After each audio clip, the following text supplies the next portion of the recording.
Oh, I'm Dane Laffrey. I designed the set for Maybe Happy Ending. I'm Michael Arden. I directed Maybe Happy Ending. And I'm Justin Scribner, stage manager in the shadows. We've worked together since we were about 16 years old, which was a couple of years ago. Yes. Justin and I met in the year 2006. That's right. Doing a show at the Old Globe together, which we then did on Broadway. But we've been collaborating for 2017. 16, 17, yeah. How much has the show evolved since, well, really just in the Broadway process specifically? It's evolved quite a bit. Story has evolved, script has evolved, but, the physical production obviously has evolved. And then to respond to the Belasco Theater, it evolved even more. It's still the basic story, but a lot has changed. Yeah. And it was something that we definitely had a draft of pretty significantly, actually. Especially with this show, there was a lot that we kind of couldn't know until we were in here, which is exciting. Live theater. World Within My Room. The direction is years pass. In a balletic sequence, objects fly out of the chute in various ways, and Oliver gets better and better at catching them. Light moves across the room, and the magazines stack up. So World Within My Room was a sequence that really, we had to do a lot of R&D to get right, especially the male chute, which initially, even before this version, had been a male man who appeared and each time he appeared at the door, looked older. And so we added lots of facial hair and a cane and things like that. So you watch a human grow old while Oliver stayed the same age. But then when we moved to this idea of the male chute, initially it was through a slingshot in the door and through the wall. And there's actually something in the apartments. The residual male chute is there. But if you look closely for it, you can probably be like, oh, I see what they were trying to do. And we were sort of inspired by the old chutes at the bank. Deposit check. We love that. We started just Googling plastic tubing that it come out of. And then we just were like, let's just cut a hole in the ceiling. Yeah. And our incredible props man, Johnny Kruger, heavily involved up top, tossing packages down. Yeah. It was just more reliable and Darren can catch them in the same spot. And it's very extremely musical. And that's the only way. Automation will not quite do musicality the way that a human can. And also it's there's a humor to it. Thing coming down is it is a character that he relates to and waves to. And it just felt most kind of like a relationship. Yeah. And Darren has turned it into a ballet because it's so consistent and predictable. Darren, he's able to live in the world in this fast forward kind of physicality that's fabulous. And he's talking to himself. Our video design is scrolling through days and weather and news alerts quickly in Korean. Magazines are slowly over time. Growing. Magazines in the back come out of an elevator and a bench upstage. And also our Ben Stanton, our lighting designer, makes it go from sort of summer to winter to day to night, all in succession. Fabulous. Yeah. The imagined future transforms a memory of Oliver's life with James. What was this, and why did it need to evolve into what it is now? I think it felt incredibly important to us that in that moment, as we encounter Oliver having this really visceral memory of his owner and sharing it with Claire, that we broke out of the apartments for the first time. We just couldn't imagine any other way to do it. That the notion that we would somehow stay there, remain confined, it was impossible. So that was probably the initial impulse. Yeah, I think we wanted to explore textures, more organic landscape lighting, color, and to explore a day in the life of Oliver and James and kind of go through from day into evening. And so the piano sequence, I just remember hearing this beautiful thing in the right hand on the piano that Will had written. And I thought, oh, wouldn't it be great if they played four-hand piano together? And it just made sense that orchestration was the inspiration for that moment. And then him going through the door of what seems like it's going to be another door in James's house, but he's back in this kind of confined cell of the Helperbot Yards, kind of going from this memory back to the sad reality of where he is now. Yeah.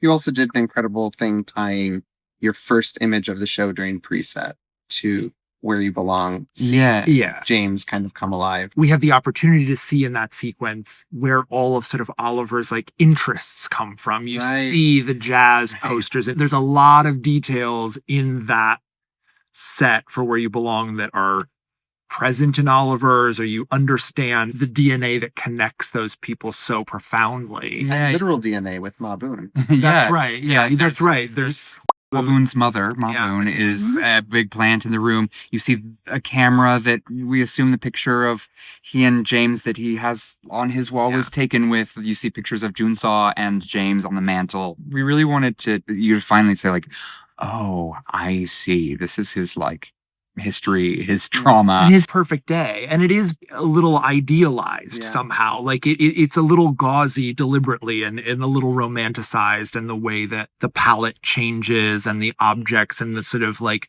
coziness of it. It's like you want to fall into that and then kind of be just a little bit punched in the gut when he walks back through into his room and that's where you've been the whole time actually, and how much of that is remembered accurately or You use embellished. some of the same even furniture that he inherited. Yeah. Like double, so you sort of get a sense of that echo. Do you want to walk and talk us to the stage? Talk to me about stage directions. As our stage manager, how much of the stage directions existed? How much arrived in the midst of tech? I would say that Will and he were extremely collaborative through the process. And Michael and original associate director in Atlanta was Michael's husband, Andy Mientes. And the stage managers and the designers all kind of worked together to support Michael, kind of writing stage directions with Will and Hugh that made sense so that they could see Michael and the designer's vision actually in the script. Whereas revival of a show, you're not changing the stage directions. You're kind of coming up with different design ideas. But in our version, we were making changes to the script and the stage directions through the whole process. Everything had to be, that you see on the walls, had to be magnetized. So our walls are magnetic so that to his toothbrush, his spritzer can be there as well as all the artwork. Our magazines rise up from back here. This was the original mail chute. Yeah. It's a water bottle holder. It's it's genius. we hide things. On the other side. That's right. The doorbell cam. We used to have a peephole in the show. This is close up to all the magic. The reason this is on the set is because this book was a gift to me. It was given to me by an actor, writer, friend of ours named Van Hughes, who we all know and love. And he gave me this book and I was very inspired by it. And I felt like it was the perfect thing for Oliver to happen. It's a tribute to a lot of artists that we work with. And kind of like a little... Oliver trying to understand humans and the human creative process. Correct. This has actually gone through a few different versions. Dane imagined this originally as a table that...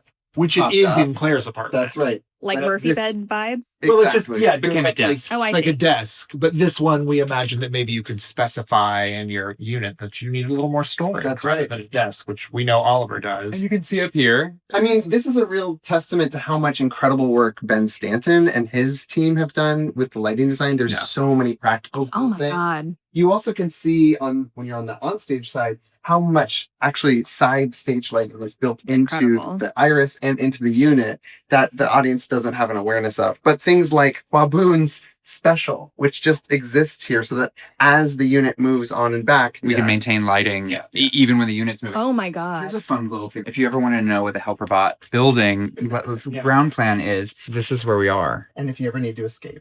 Good luck. Good luck. Oh, this is brilliant. Yeah. Look at these props. Also get into this gorgeous Why Love album.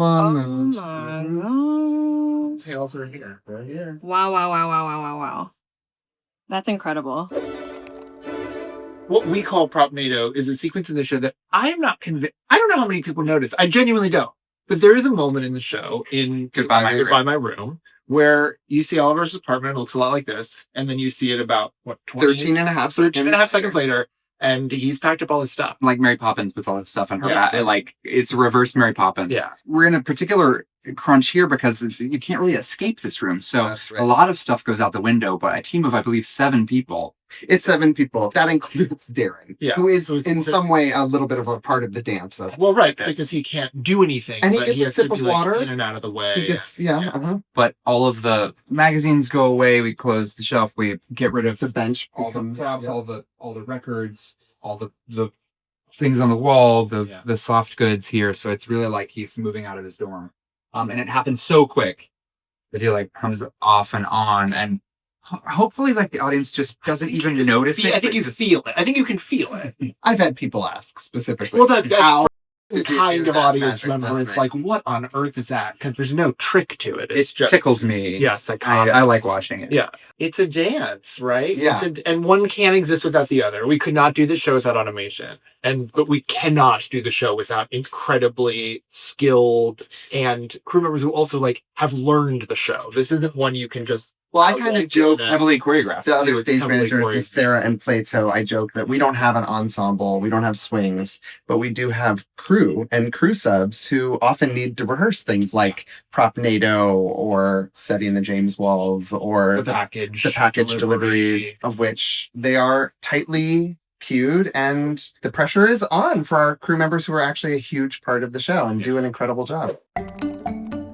What floor Oliver and Claire live on? 106. The 106th floor. Oh my And he's in unit 82 and she's over there in unit 84. She's got a science project going on here. Oh my god. She's fixing her charger. Bless. Her unit's a little bit different. She has a desk. Wow, she's got a lot going on over She's here. really working. She has a mail chute, but she doesn't receive a lot of packages here. She talks about how her owner left her designer clothes, and so we imagine that these were a lot of things that her owner had and sort of grew out of this pink phase she was in, and kind of like dumped it all on Claire. So a lot of people think that pink is Claire's favorite color. No, it was Jiyoung's favorite color at a certain point. And this is Gisela. There's a lyric in the show about everywhere the Broken walls, chair. the walls in my broken chair.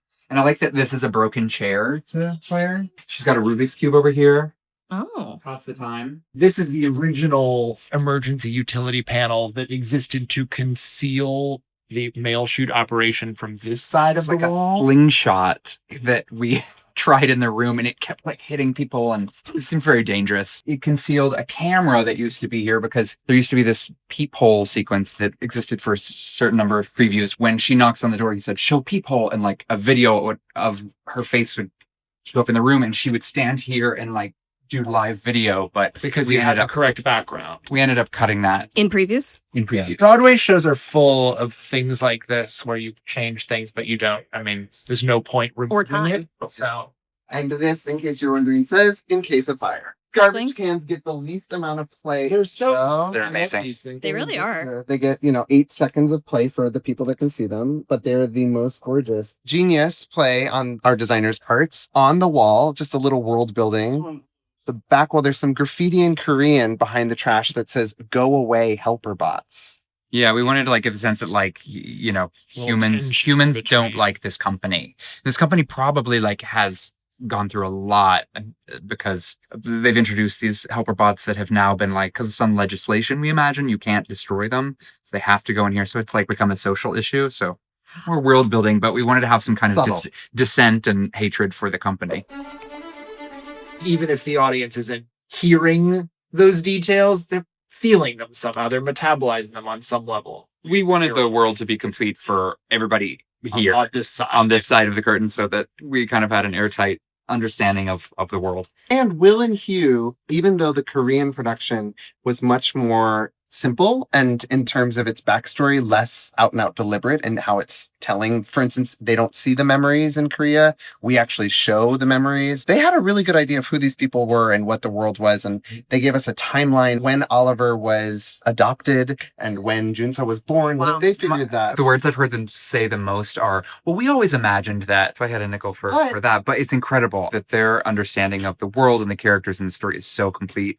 But then they would turn around and say, "But what do you think?" This is part of the genius of Michael that he can't actually talk about, but we can. Do it. Like, things like they check their battery and the time of day, and they all have a spot on their wrist, and their Oliver's is on one arm and Claire's is on the other. And Michael made this distinction very early on, and it just makes the world seem so solid and secure. But that's nothing that we were taught or told. Michael just through his genius. I mean, they probably don't need to look at anything to know what battery percentage they're at, but it seemed like the colloquialism of like how we look at for the watch. I wanted it to have a bit of like a nostalgic feel. It's not a watch, but we know this gesture as humans of like, what time is it? What's my level? This too, how you download information. So in the touch sequence, when they both do it to each other, I find that the most intimate thing anyone could do is to share, to fully like give access to your mind. That whole number was requested so that we could actually make sense of traveling from Jeju back into the units. Yeah, and I wanted Des to sing another song, so I requested that they write a song. I think this came actually from an idea you had. You're like, we're missing a song to get back home. I don't remember. We wanted to see the travelogue in reverse a little bit and like how they felt going back home. And Will and Hugh wrote Sentimental Person like overnight. I have a video of me like, we thought of something. I think they wrote it like the day we flew to Atlanta. Oh, good. And he like played it and I was like, are you kidding me? This is like the greatest song ever. And now it's like my favorite song. It was the hardest thing to tech in Atlanta, and it was equally challenging here. It has a lot of steps. It has a lot of steps. There used to be a number in the show called Rear View Mirror, which we sang about and made a lot of sense of the car and them processing their memories as well. Sentimental Person allowed us to kind of really lyrically tell the story of their awkwardness while underneath the surface we're paddling, getting the units back in and striking all of the ferry and the mountain and all the things that made up Jeju Island. Yeah. It's a pretty quick song. It's such like a calm number. It's it's kind of wild. What's going on backstage is really frantic.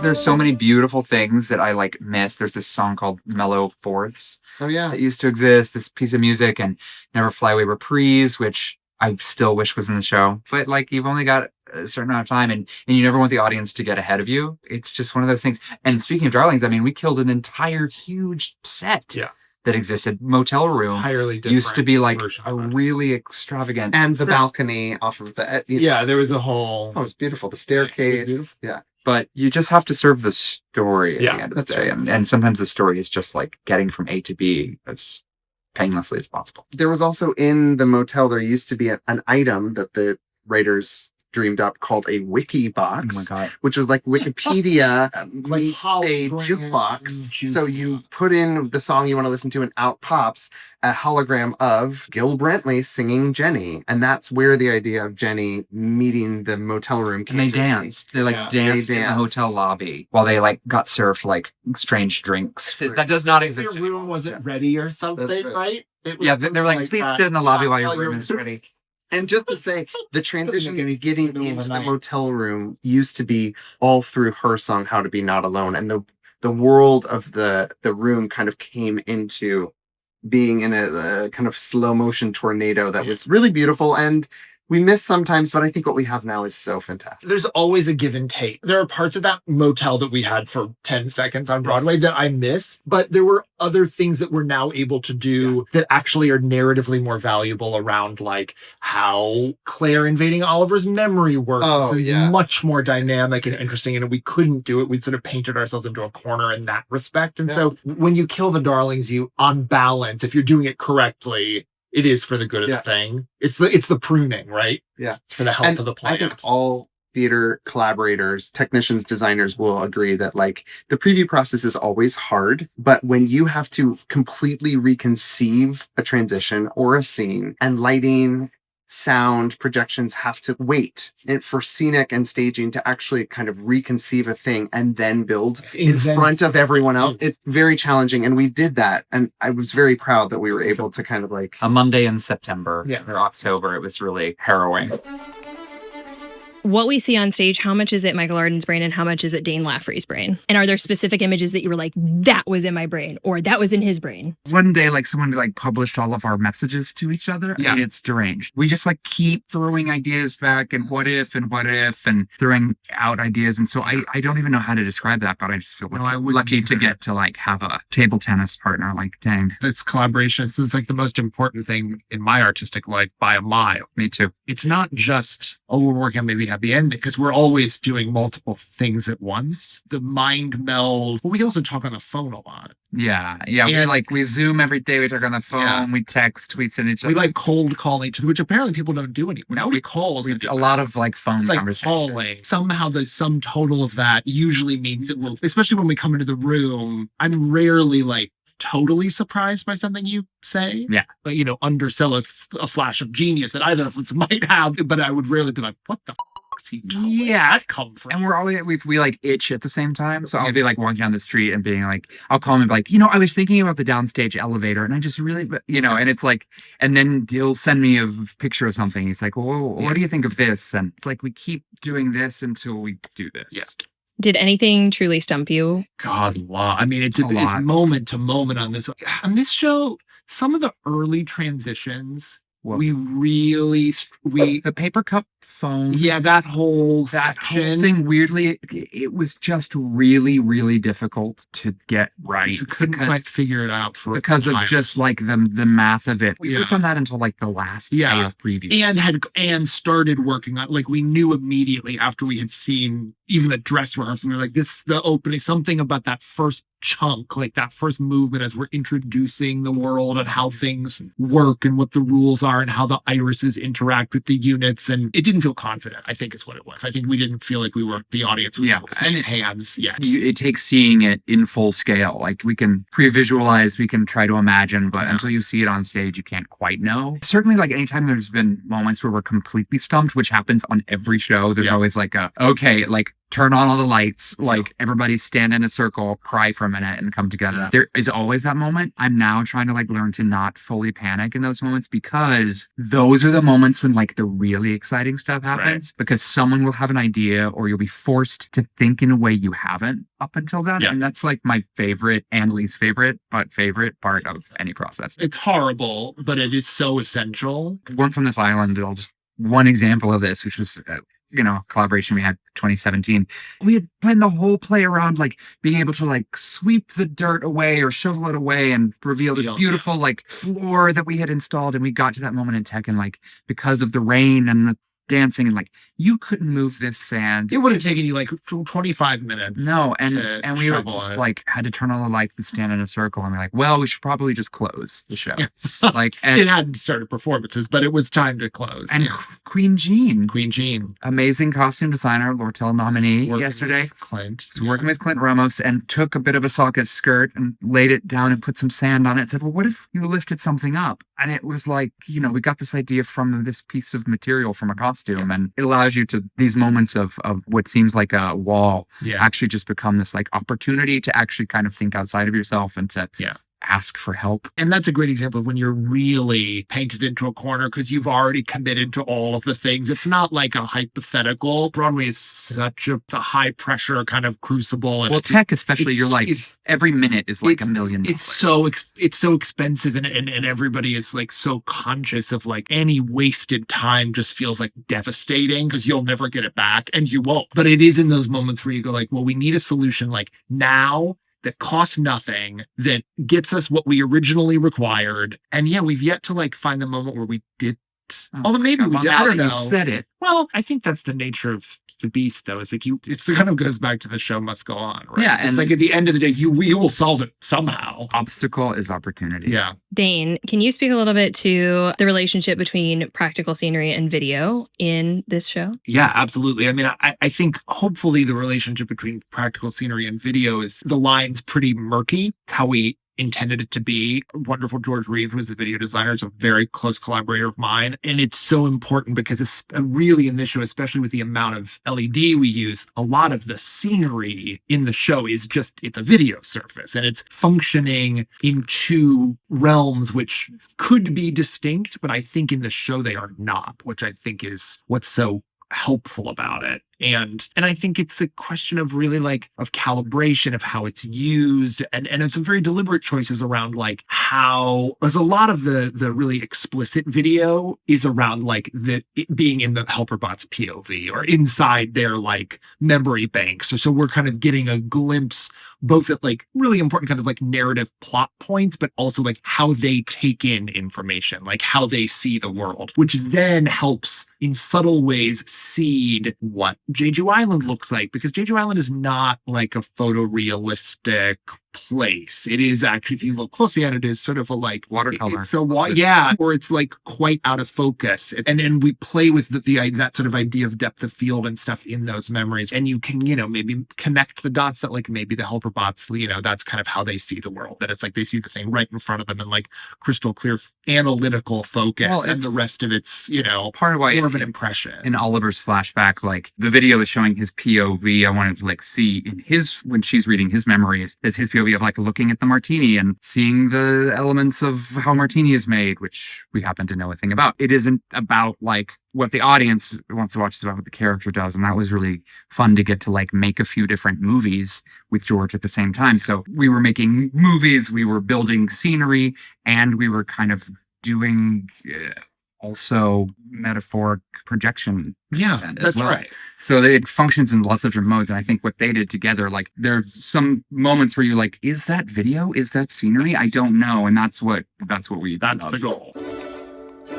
I want to hype this unbelievable crew. Yes. And Yeah. I mean, it's like the things they are crawling, they are shimmying, they are crawling, they are squeezing, they are lifting, they are throwing, they are dancing. Like in time, like on a turntable, get up and down elevators. with about to be revealed by an iris opening at any moment. I couldn't imagine anything more horrible. It's so cool. But they're so awesome. They're awesome. I love them all. And the band and just everyone backstage at the Velasco, from the house staff to our stage managers. Yes. I mean, Yeah. where Justin Scribner and Sarah Harris and Plato Cito call this show and how they do it and how they keep the ship running is like NASA. So I just like, they're as talented as they are lovely. You're amazing. The cast is okay too. There is something beautiful about, because we're not here all the time, you know, but every time we come back into this building, I've never seen anything like it. It is such a beautiful family here that we are so lucky to be a part of, though not on the day to day, but it feels like it every time we're in this building. It just feels like we, get reabsorbed into the soup of the show, which is really a gorgeous thing. It's so nice for us to have a home and I like think this too. Everybody feels really grateful to be able to like do new original thing that is so unique, and I don't think it's lost on anybody. We just feel grateful. Not only is it an original musical, it's a 4-person musical that, needed to fill a space, take people on a complete journey. We do not have pyro. We don't have an ensemble of dancers. Did that feel vulnerable in any way, shape, or form? I think it just made us rely on our faith in the story. Mm-hmm. In the material, and really trust that like we had a lot of work to do to give people the experience. It's the same ticket price you're going to pay, hopefully to see Wicked. We were always satisfied but never distracting from ultimately the reason we're all here, which is to like tell the story of Oliver and Claire.